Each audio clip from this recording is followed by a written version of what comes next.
British editorialist Laurie Penny wrote in the New Statesman on Friday, "This morning I woke up in a country I do not recognize. There is not enough tea in the entire nation to help us keep calm and carry on."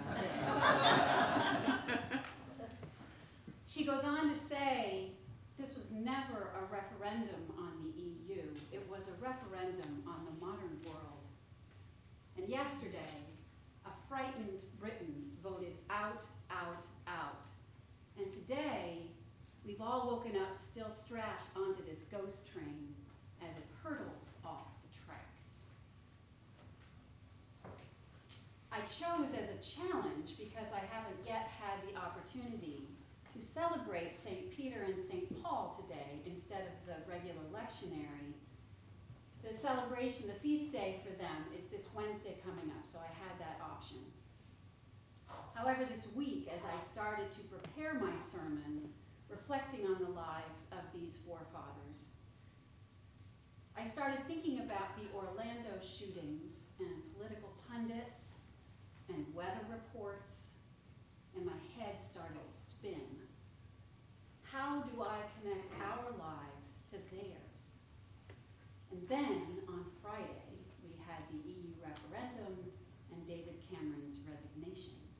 I mean, I know we're not a congregation that mixes religion and politics, but what is going on in the world today is of biblical proportions, I would say. And if we are a community that counts on the primacy of the scriptures, then I guess it's time to do a little mixing.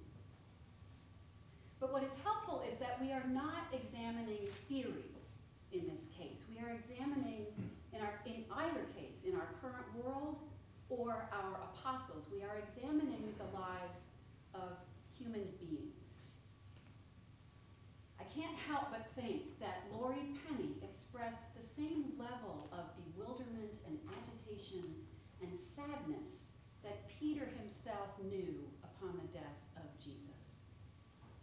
I imagine that he too woke up the next morning in a world that he did not recognize. How could this have really happened, that the one he called the Messiah was executed before his very eyes?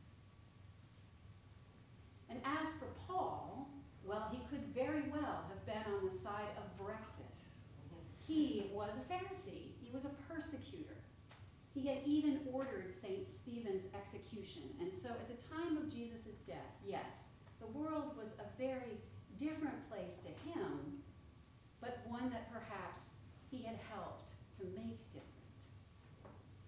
And these two characters, Peter, the fearful, conflicted, devastated, and Paul, the powermonger persecutor, are the foundation of our church and our faith. How can this be?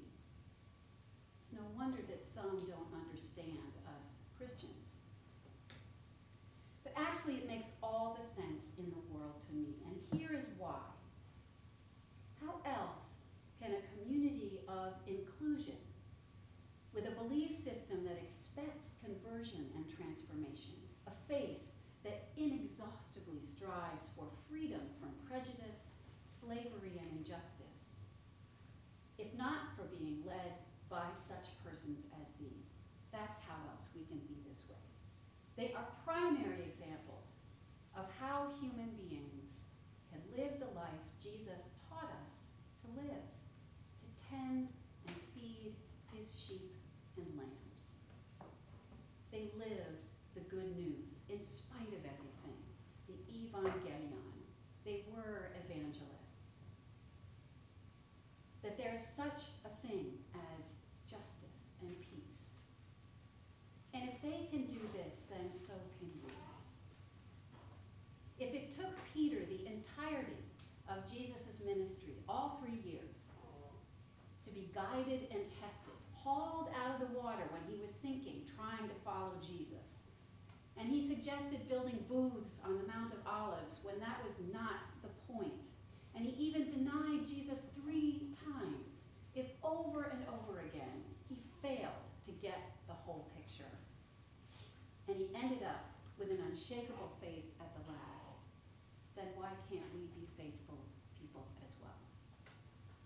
If Paul can use his political position as a Pharisee, his gift of intelligence and masterful rhetoric, and his passion to first persecute and then to the death fight to convert Christians and to defend the church, then why can't we too, even the most deeply skeptical of us, be transformed?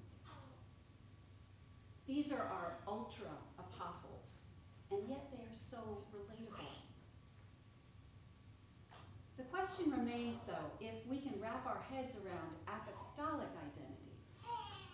What about Peter and Paul, these people who are foundational to the church? What about them convinces us that we are one, holy, and Catholic with a small c? I don't think I need to spend too much time on the one and the holy. We strive for unity with the one God, and we recognize in Peter and in Paul their sacrifice and their example of putting God first. It's the Catholic part that I'd like to finish with. It is the Catholic part that will perpetually be our biggest challenge and therefore our greatest work as Christians in the modern world. Catholic comes from the Greek katholikos, meaning comprehensive, meaning broad in sympathies and interests, meaning universal.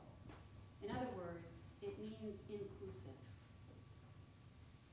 Our senior warden, Chris Mann, shared with me and a few others a recent letter from the pastor of his home church in Texas. It was a meditation on the Orlando shootings and the gospel text of that week of June 12th. If you remember, it was about Simon the Pharisee's dinner and that woman sinner who came and anointed Jesus with expensive oil. She was a total fringe person, a total outsider, and she had recognized and treated Jesus like a king. The pastor talked about in this story Jesus' teaching on the human tendency to look only upon the outside of persons in order to put them in their place, completely disregarding internal selfhood and motivations. So based on appearance and customs, we are deemed worthy or not, included or excluded. Simon was astounded that Jesus not only welcomed, that obviously Jesus didn't see that this woman was a sinner, and that he not only welcomed her, but he pointed out the greatness of her faith. The pastor went on to say that we Americans have a statement of our identity, much like our creed, that provides generously for Catholicity. For we hold these truths to be self-evident, that all men are created equal and are endowed by our Creator with certain inalienable rights: life, liberty, and the pursuit of happiness. So if anything, it would be a no-brainer for us American Christians to relate to the notion of our Catholic identity, of being that broadly inclusive person that Jesus is. But do we?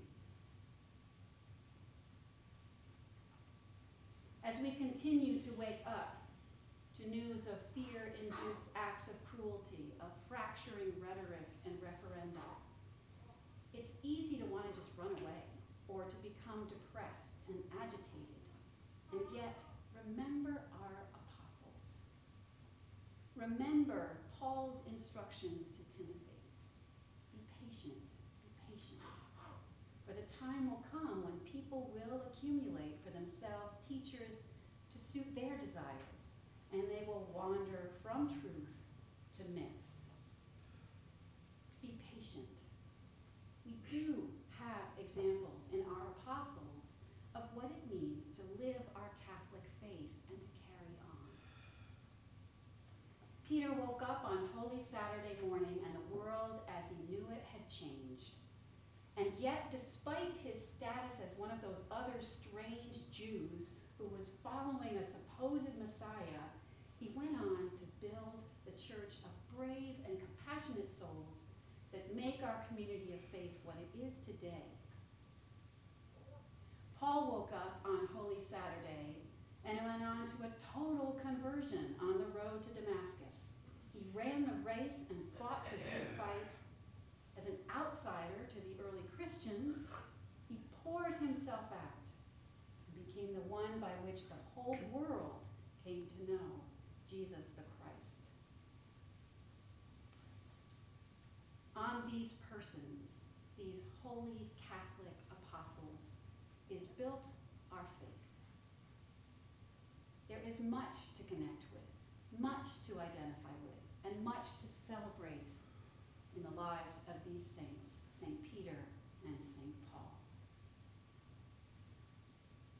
Lori Penny concludes her editorial by saying, "I believe we can still be better than this.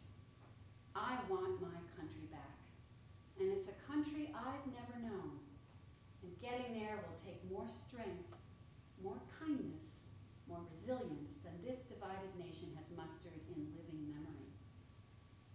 Meanwhile, I'm putting the kettle on again. Today is a day for mourning and for holding our loved ones close. Tomorrow, well, tomorrow we get to work. And to this we say, amen."